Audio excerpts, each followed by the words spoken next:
Good morning, everyone. Good Happy morning. Easter. Yeah.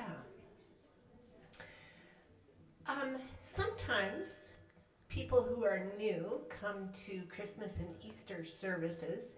So I'm going to take just a small moment to welcome you to Unity of Fort Collins if you're new with us today. Unity is a metaphysical Christian church, part of the New Thought movement.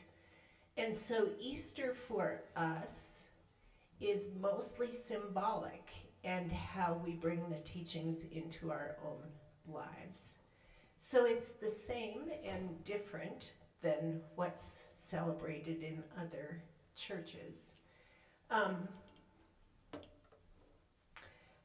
I want to read the Unity Daily Word for Easter so you get the unity flavor to this, and the whole rest of the day will be the unity flavor as well. Through Christ I rise again. In this glorious Easter Sunday, the sun rises on the new day. I am glorious, too, called to life and shining with joy because Christ is risen in me. Just as the stone was rolled away to reveal an empty tomb where Jesus' crucified body had been, I roll away all the stones of what has kept me entombed, and I leave my crucifixion experiences behind me. Easter is the celebration of Jesus overcoming death. It is also an invitation to celebrate my victory over all that I have survived. It is a celebration of the triumph of truth, the resurrection of the Christ within. The trials of the world are always temporary. Today I roll away the stone of limitation and am resurrected into the truth of God. With joy, I rise again. Yay. How good is that? Perfect. Couple of announcements are in your bulletins. So that's all. You can read those yourself. But this unity is on fire, and so we are so glad you're here and to be part of our community, our unity community today. Thanks so much.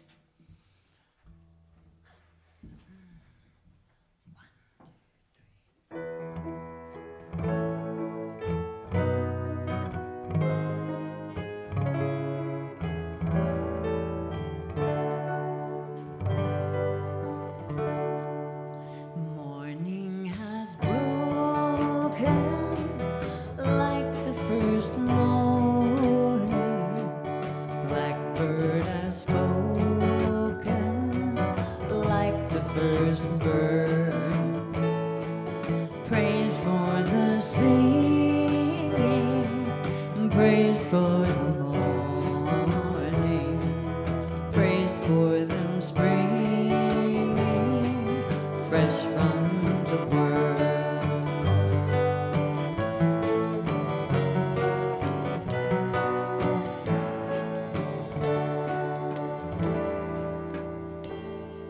Sweet the rain's new fall, sunlit from heaven, like the first dew fall on the first grass. Praise for the sweetness of the wet garden, sprung in completeness where his feet pass.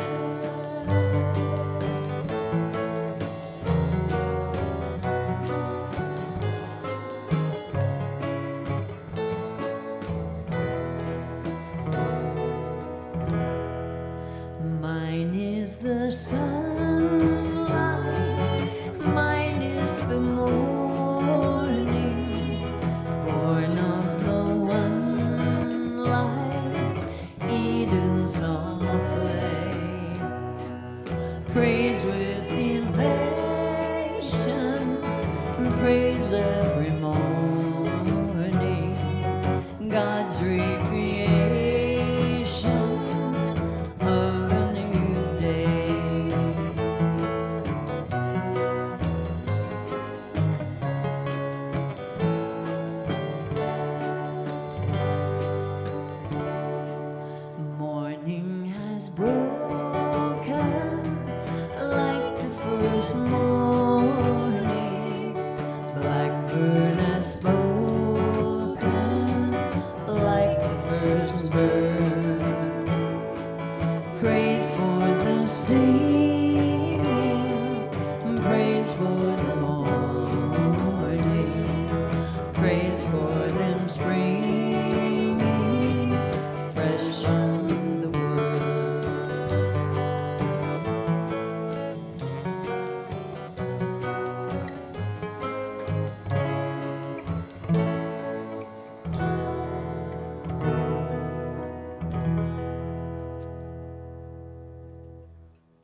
morning and happy Easter to you. On this Sunday, we remember our Wayshore. He was murdered on that Friday long ago because he was regarded as a radical. The religious leaders considered him to be inconvenient, to say the most. It's fair to say that Jesus was a radical for a number of reasons. One of them was his unprecedented respect for women. When Jesus was arrested, his disciples fled in fear, including among the fleeing followers were those rugged fishermen. Only Peter and John summed up the courage to follow Jesus into his ordeal, and they did so, but from a distance. But after Peter had denied Jesus for a third time that night, Peter, the man of action, who had only recently taken a sword to the servant of the high priest, the one who hours earlier had told Jesus, "I am ready to go to prison for you and even to die for you," he shrunk quietly away into the night. John, the beloved disciple, as well as two religious leaders, Nicodemus and Joseph of Arimathea, took down his body from the cross, and they buried him in Joseph's personal grave. Oh, but there were others that stayed to the end and beyond. There were the women. It was the women who followed Jesus all the way to the cross. An important note for that Sunday following the Sabbath is that some of those women who went to the graveside, in fact, they arrived early in the morning before anyone else had come.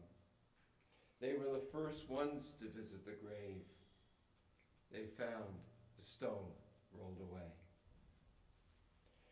Perhaps the women had a more complete understanding of who Jesus really was. Maybe their intuition sensed the difference in him. They certainly seemed to be the first ones to grasp what he was doing. And now, more than 2,000 years later on this Sunday morning in Fort Collins, let's meet those women.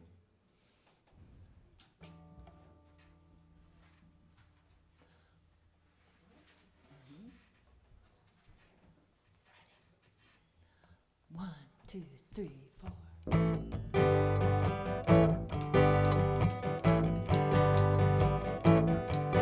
Do you cry at night? Do you miss the bits of life you left behind? Did you fail to wait for your imagination? Did you laugh aloud when you were younger, before you were proud? Did you play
for joining me here this morning. The energy in here is amazing. I'm Mary. I'm the mother of Jesus.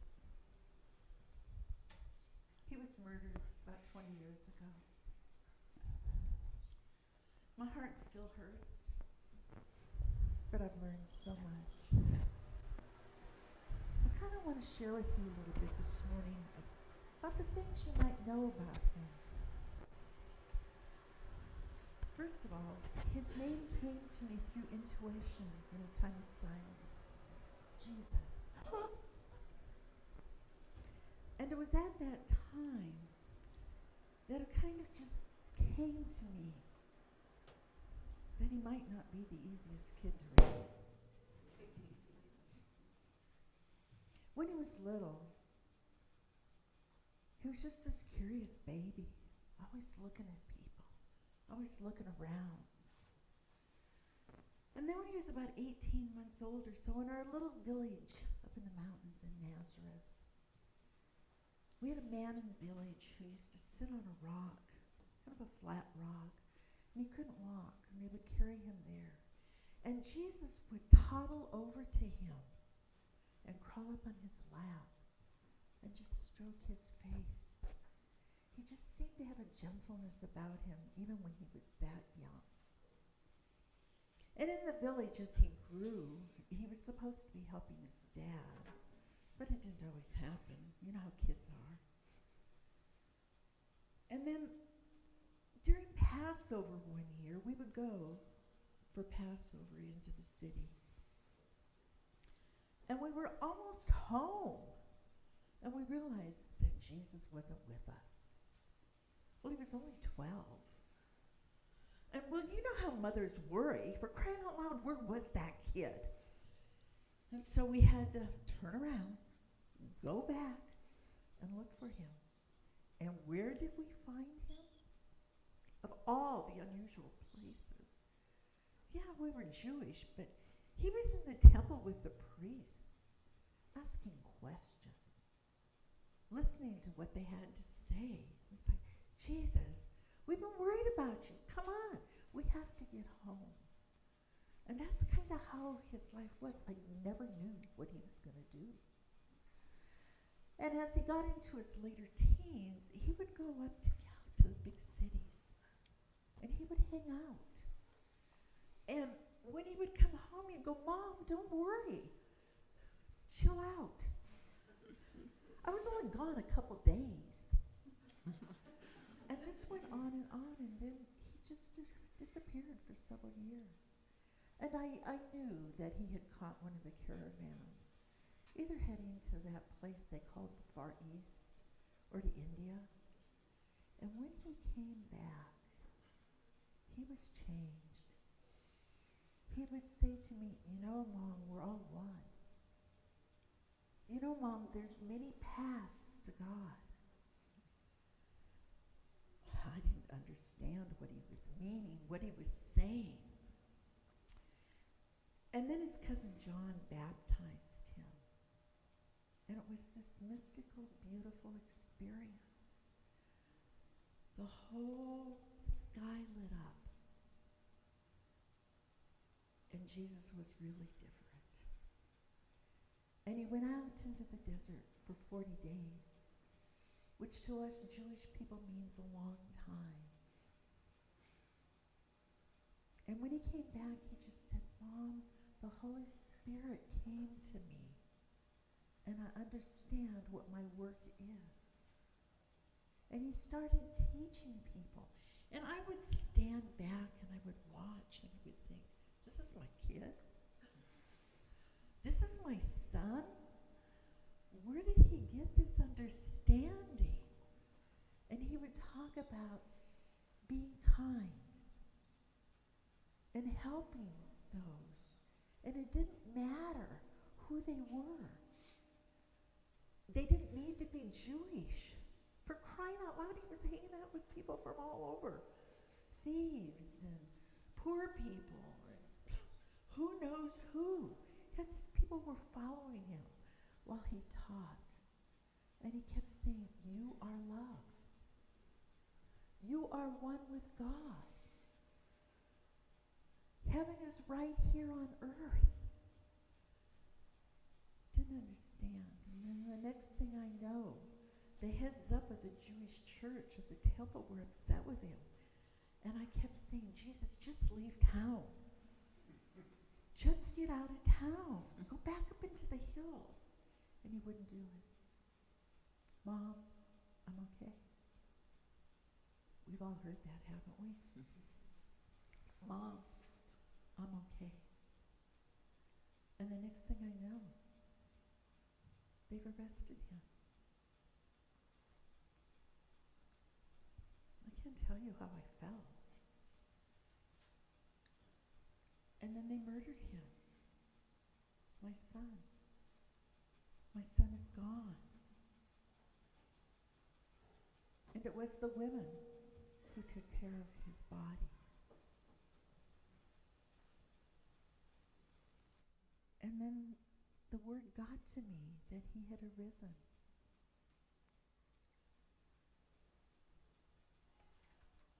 He had come back. I still don't quite all understand it. But the lessons that I learned from him during that time were that I couldn't hold anger against the people who had crucified him. I had to forgive. It was hard. It was only when I realized that I was hurting myself by holding this grudge all these years. So in my hindsight, I know that my son taught love, that my son had a spiritual experience where he knew the oneness of all of us, that all is good, and that we're all, no matter how poor, what we look like, the color of our skin, how we worship, we're all one. And that's my story of my son, who to this day I hold in my heart and I love. Because even though he's on the other side of the veil, I know that he's still with me. So thank you for coming to this garden this morning, this garden of wonderful energy, where we all know that we are truly one. Namaste, shalom, peace.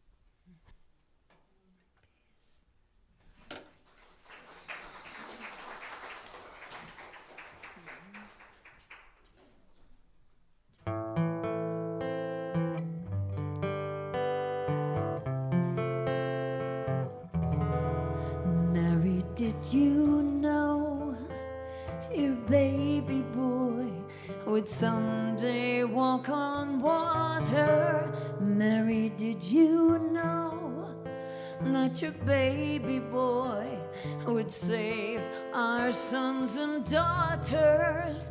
Did you know your baby boy had come to make you new? This child that you've delivered will soon deliver you.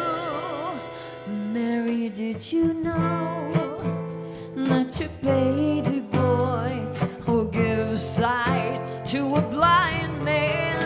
Did you know that your baby boy will calm a storm with his hand? Did you know that your baby boy has walked where angels trod? When you've kissed your little baby, you've kissed the face of God. Mary, did you know?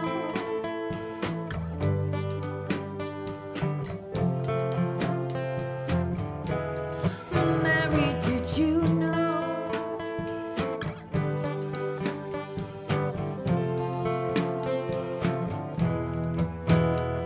The blind will see, the deaf will hear.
Oh, wow. Good morning.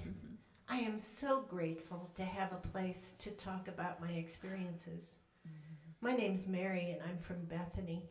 And the experiences I had with Jesus are so hard to explain to anybody. They're really unbelievable. I first started noticing Jesus as a teacher, and I wanted to hang out with him. How I felt in his presence, the teachings that he was providing, I was so drawn to him. I couldn't get enough of how I felt and what I was learning. You know, the feeling inside that we have sometimes, but is hard to explain to others. That's how I felt in the presence of Jesus. Always. I always felt that way. One time, he was teaching, and my sister Martha was preparing the food. And it was my job as her sister and as a woman to be helping her. That was what I should be doing. And I couldn't. I just sat there. I wanted to be at Jesus' feet. I didn't want to leave the presence of what was going on. And Martha got madder and madder. I should have been helping her, and I left her all by herself trying to get all of this food ready for everybody else. And she is so competent and tasky. She wanted to get it done. And Jesus looked down at me, and I thought he was going to say, hey, get up and help your sister. Because that was the voice in my head, hey, get up and help your sister. And what he said instead, gently, to Martha was, you could take a break. Come on, you could be with us. Food is not more important than being in the presence of that time when you could just listen. I was stunned. So was Martha. She was stunned. Because what she knew how to do, what we both knew how to do, was to get busy and help. So I was amazed that he really gave us permission to slow down and take a minute. This last, well, not the last one, I have more stories, but the next one truly is unbelievable. Our brother Lazarus was sick, and we sent messengers to bring Jesus because I had seen him heal people, and I knew if Jesus could come and be with Lazarus that he could heal him. And day after day went by and Jesus didn't show up, and we were frantic. And finally, on the fourth day, Lazarus died, and we were dumbfounded. I felt betrayed by Jesus. I felt so sad. What I thought could happen wasn't going to happen. I was just miserable, and we cried and cried. And then, after 4 days, Jesus showed up, and he, in his way, said, everything's going to be all right. And he went to the tomb and he yelled, hey, Lazarus, get up. And out came Lazarus. I know, it's unbelievable. I'm telling you what happened. That's all I can tell you. And what's even wilder than that is he said, what I have within me is also what you have within you. There's nothing special about me. The Spirit of God is in you. The healing of God is in you. There's nothing I can do that you can't do also. I've never been quite sure about that. It seems like a lot to ask somebody who's dead to get up, but I'm telling you, he did. I loved him so much And I respected him so much, I wanted to give something that I had to give. And so I spent a lot of money. I spent all my money to buy some oil to anoint his feet. It was something I knew how to do. I just wanted to rub his feet to make him feel loved and comforted. And I did that, and I wiped it with my hair. I wiped it off with my hair, but it was what I could give. It was my act of love and respect and support for him. I didn't know at that time that about 2 weeks later that he would be killed. And so I found myself a couple of weeks later at his feet again, this time with him dying on the cross. And I kept wondering what could save him, because it was him that was suffering. And he was in agony, and what he did was forgive them.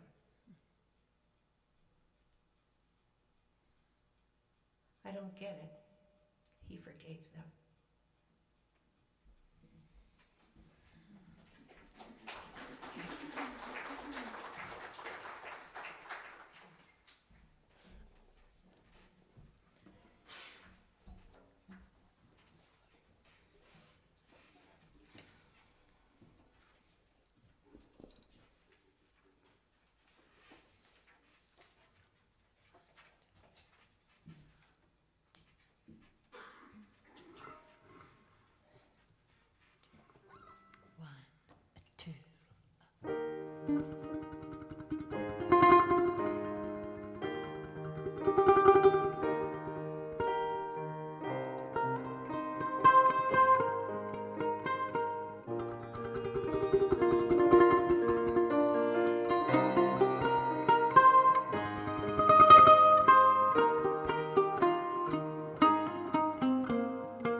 Troubles come and burdens all I see.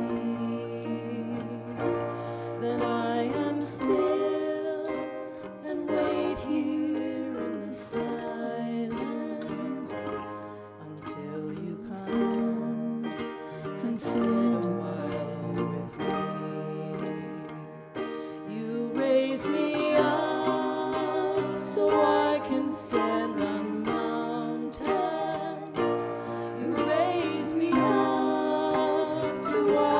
stormy seas. I am strong when I am on your shoulders. You raise me up to all that I can be.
I am Mary, the mother of Mark, and I've come to share the story of my rocky relationship with Jesus.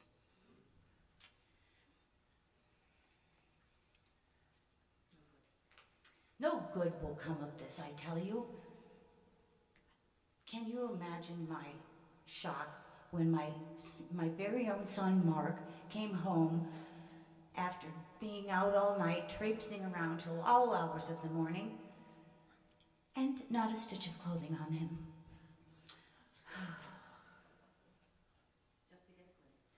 Why? Just to get a glimpse of the Nazarene, the one stirring things up all around the city. There are always troublemakers. They're as cheap and as common as fleas on a dog, and just as irritating. And let me tell you, I was irritated. At the time, I thought that it was probably the best thing that this Jesus had gone to prison. That way, he could not fill the minds of young people with such impossible dreams of a better life and a more loving way of it. I forbade Mark to have anything to do with that Jesus ever again. When he gets out of prison, you just stay clear of that guy. At the time, I thought I was right. But so much has happened. No?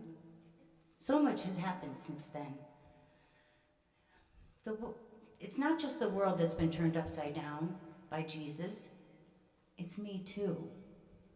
My whole way of thinking has changed. Jesus was never released. The night he was arrested, Mark was following at a distance.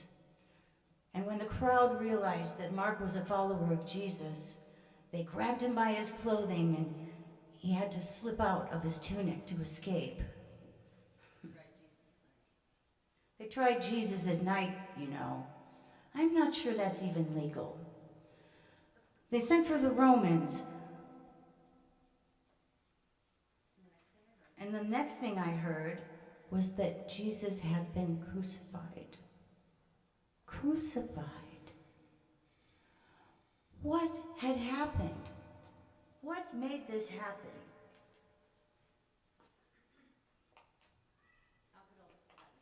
How could all of this have happened so quickly? I know Jesus was a great teacher with many followers, but what did he deserve to die? Why did he deserve to die? My son Mark was devastated. I thought it would blow over with time. But a few days later, Mark came rushing in, rejoicing, because Peter had told him that Jesus had risen from the dead. Risen from the dead? What's next, I thought. I tried to tell Mark that not to trust Peter, what Peter said. Peter was always playing the fool and had a tendency to exaggerate.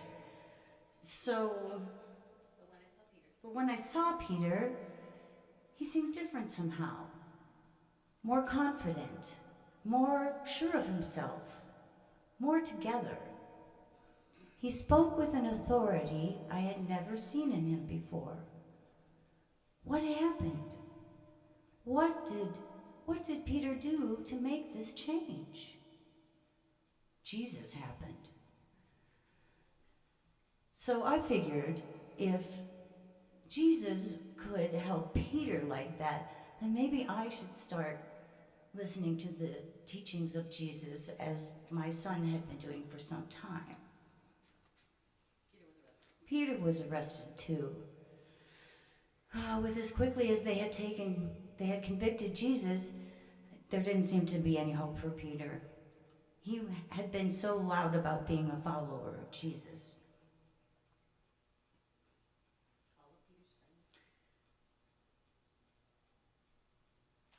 Peter was arrested too. Yes. All of Peter's friends came to my house to pray for him.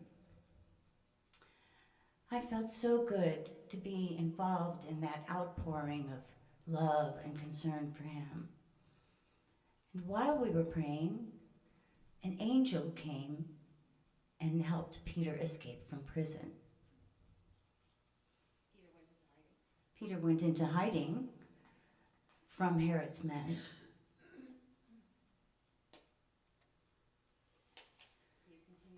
We have continued in prayer these many years and have seen many miracles as a result of our prayers. We have found that there is a power. We have found that there is a power when we look at things in a good way, and we affirm that in all of life. Even some of the Romans have started to gather with us as we meet. And I have learned a new way of thinking.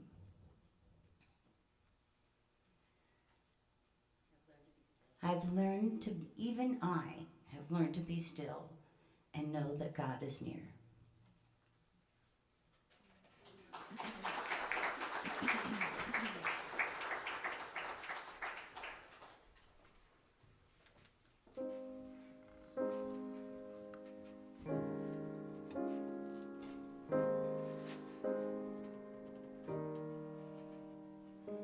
Be still and know that I am God.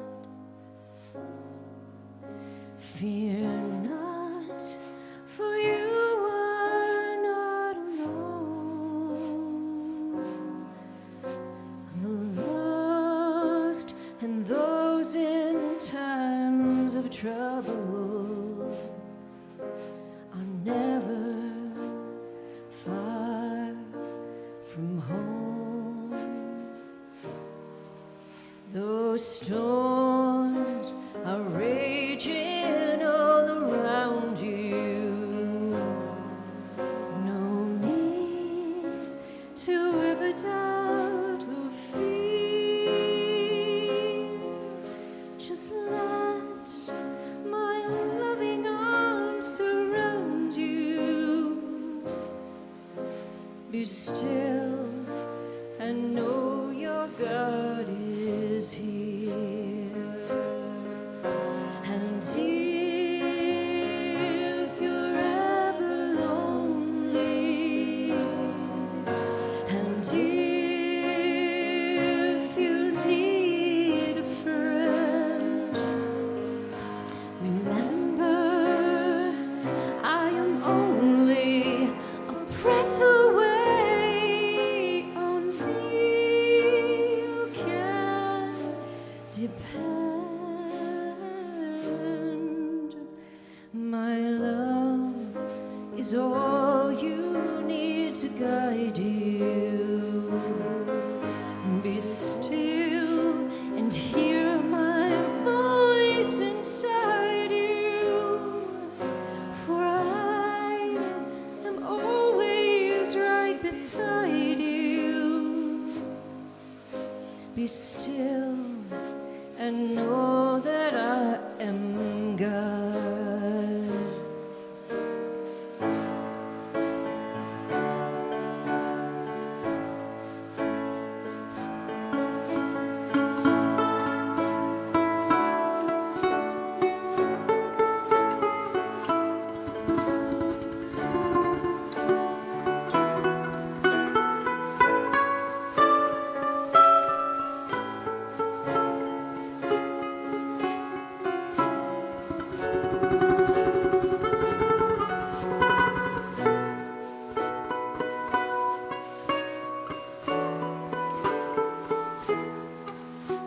Be still and know that I am God.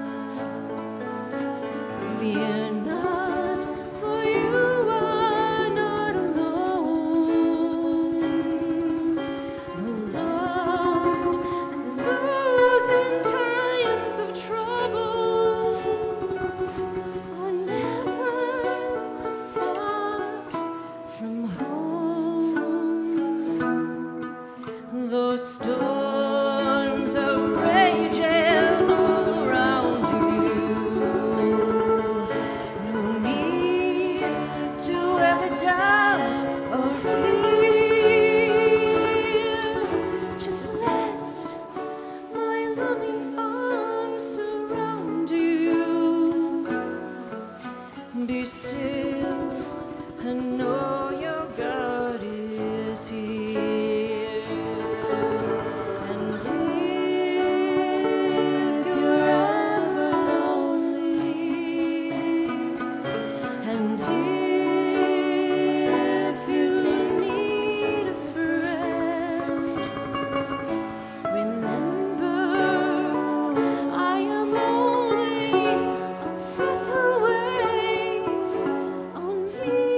and know that I am God.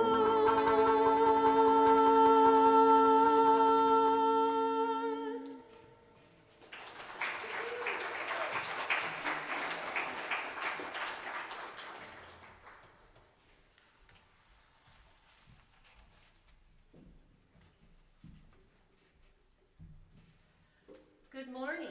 I am Mary Magdalene, and I am here to share with you how Jesus changed my life.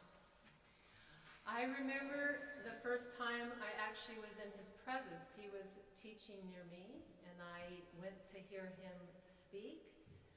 Only I had a lot of trouble listening to him. I had babble and confusion going on in my head. I was told I had 7 demons within me. And while I listened and I tried to comprehend the things he was saying, I had this overwhelming feeling come into my heart. And I knew this was a man that could heal me. And heal me he did. He cast those 7 demons out. And I remember going to Lazarus' house. And Mary, Lazarus' sister, was there. Jesus was there. And Mary had gone out and bought this really expensive oil, the oil of spikenard, which is made from the essence of jasmine. And I remember the smell in the house. It was very fragrant, very heady. And it almost made me dizzy. But I remember looking at Mary and Jesus, and I knew that Jesus knew, he knew how much Mary adored him and how appreciative she was for the things she did for her. And I wished in my heart that Jesus knew how much I appreciated him too. And then there's Judas. Yes, Judas. I remember, just being in his presence, and I really feel like the only thing that Judas cared for was control and money. And being in his presence with Jesus there, Jesus never, Jesus just treated him with kindness, with love. And I remember the day that we went to, I remember going to when Jesus was crucified. It was a cool day like it is today. And I remember saying, how could someone do this to this man that didn't do anything but be kind and loving to everybody? And then he died, and I remember I felt like I died too. And I remember going to the tomb. And what a surprise! The rock was rolled away, and I remember too how I felt in my heart that day. Mary and I went into the tomb, and Jesus' body wasn't there. And we thought, what's happening here? Where's his body gone? We stepped outside the tomb, and there was a gardener there. And we both said, please, sir, where have they taken the body? We've come here to anoint the body. And then again, this overwhelming feeling came into my heart. And I knew that Jesus was here. He was alive in me. And in reflection, Jesus, the Christ, the way shower, went into the silence and then showed how we could all live. We could live with kindness and love, take care of the poor, take care of the old, take care of the sick. So that is my hope for myself and for each of you, that we can know that Jesus is in our heart and live our lives as he taught us to. God bless you.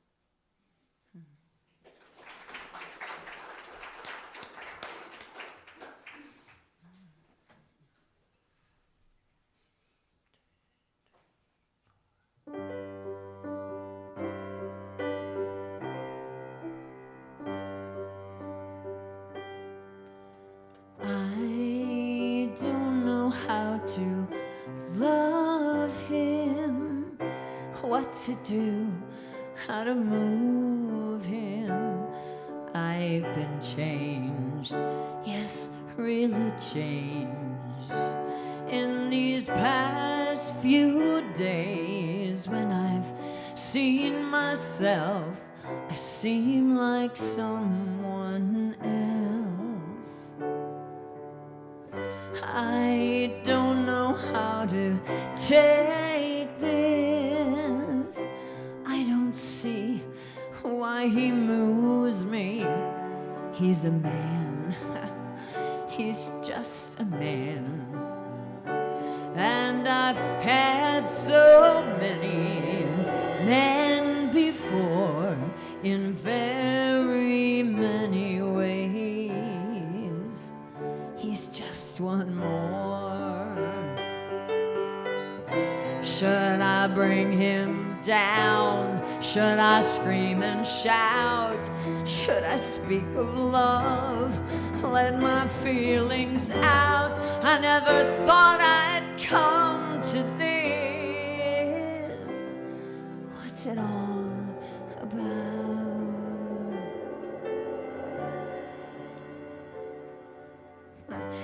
Don't you think it's rather funny that I should be in this position? I'm the one who's always been so calm, so cool, no lover's fool, running every show. He scares me so.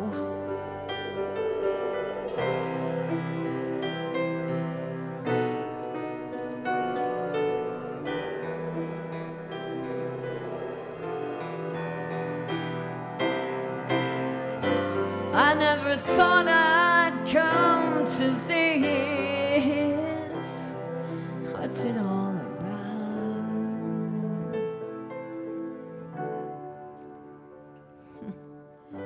Yet, if he said he loved me, I'd be lost, I'd be frightened. I couldn't cope, just couldn't cope. No, I'd turn my head, I'd back away. I wouldn't want to know. He scares me so. I want him so. I love him so.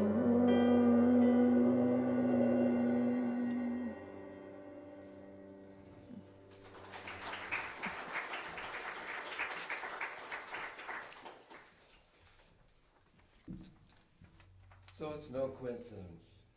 It's no coincidence these four women were named Mary.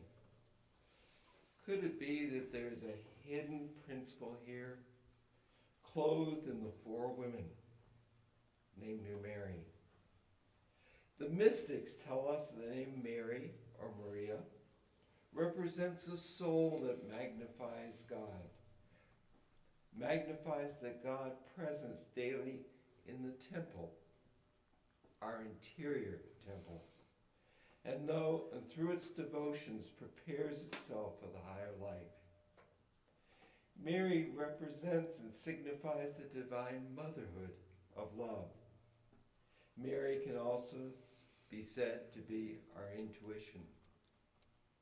So on this Easter Sunday, we celebrate the resurrection of our soul, preparing itself for the higher life. It shows the way for the divine motherhood of love. And that divine motherhood is available for each person, each one of us, male, female, man, woman, child. It represents a resurrection from the grave of despair and lack and limitation, need and helplessness. Whatever the grave may represent, it's up from the grave that we each can arise and we rejoice.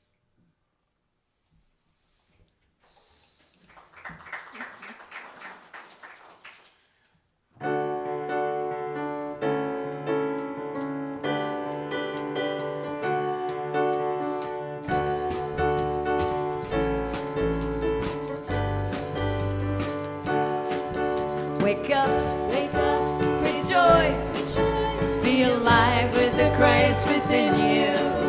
Wake up, rejoice, this is a resurrection day. Wake up, rejoice, be alive with the Christ within you. Be prepared to shine, the Christ light lights your way. What makes this day so different from every day before? It comes as a reminder from what we're living for. Wake up, rejoice, be alive with the Christ within you. Wake up, rejoice, this is a resurrection day. Wake up, rejoice, be alive with the Christ within you. Be prepared to shine, the Christ light lights your way. The risen Christ within us, awakening this day. The holy voice of angels bids us all to say, wake up, rejoice, be alive with the Christ within you. Wake up, rejoice, this is a resurrection day. Wake up, rejoice, be alive with the Christ within you. Be prepared to shine, the Christ light lights your way. Can you imagine the joy? Can you imagine the peace? He lives in our lives and he calls us to rise. Now let his power increase.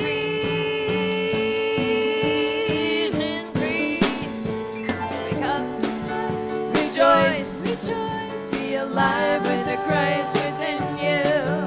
Wake up, rejoice, this is a resurrection day. Wake up, rejoice, be alive with the Christ within you. Be prepared to shine, the Christ light lights your way. The Christ light lights your way.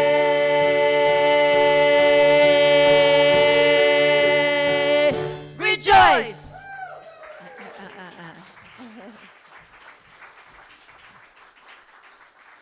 So I'd like to call our ushers forward. Do we have a couple of ushers? Because we're going to take an offering, okay? Gonna need some baskets. We'll find the baskets. Good. Thank you. Oh, Easter baskets. Oh, how cute.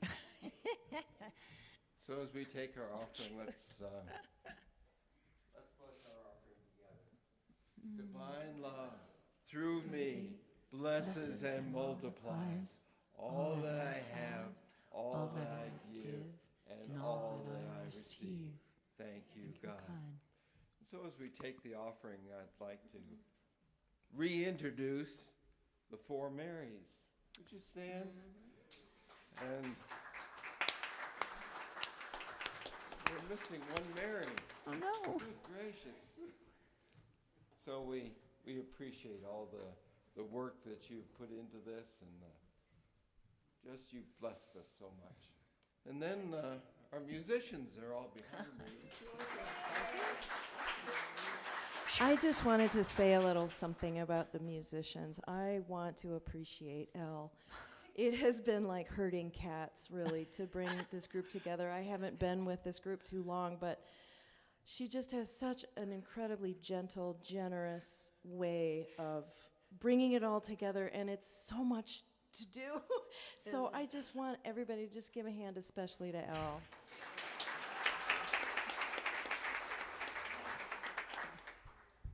We couldn't do it without the musicians. All five of you cats up here. So let's all circle up for our prayer protection and our peace song.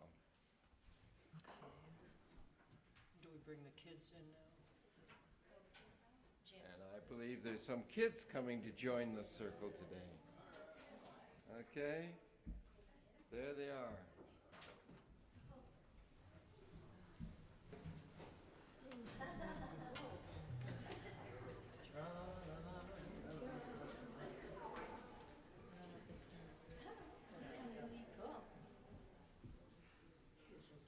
They're all joining us. They can all hold hands over there. Okay.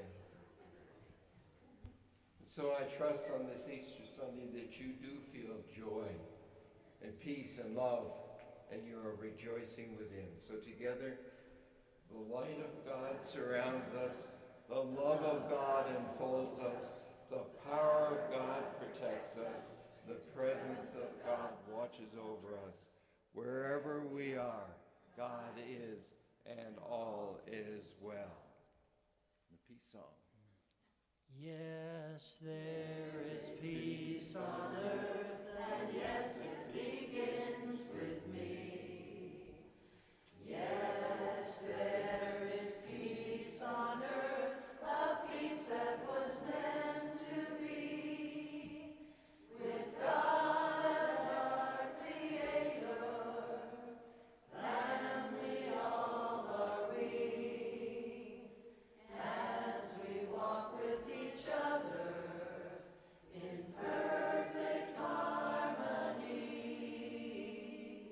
Yes, this begins with me. Yes, this is the moment now. With every step I take, yes, this is my joyous vow. To take each moment and live each moment in peace eternally. Yes, there is peace on earth, and yes, it begins with me.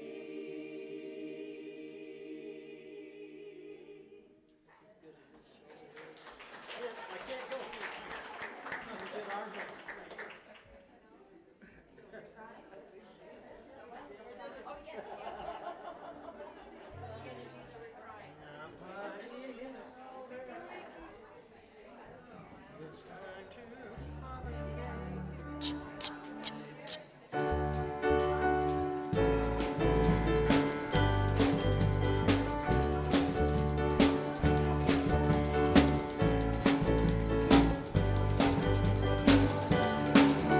Wake up, rejoice, be alive with the Christ within you. Wake up, rejoice, this is a resurrection day.